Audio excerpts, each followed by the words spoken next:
neçədə.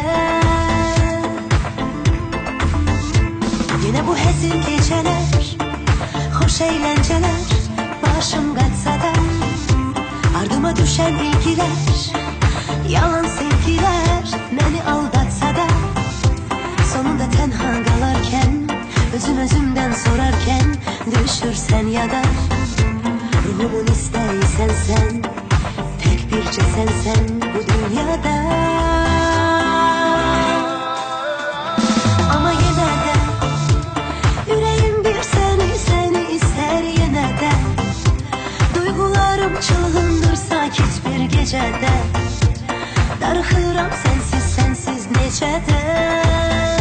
Amma yenə də ürəyim bir səni istər yenə də.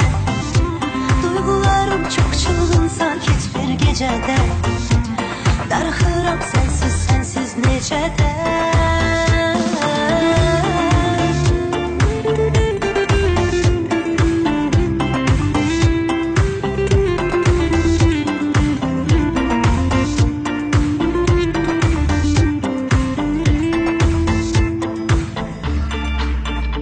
Günlerim ömürden keçir, her şey değişir, sevginse kalır. Hatirelerin ele gelir, sensiz her şeyi gözümden salır.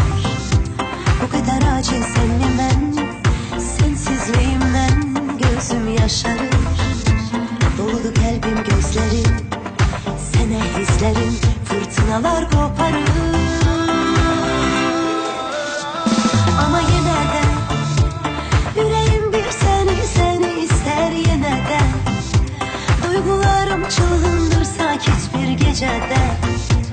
Darıxıram sensiz neçədə.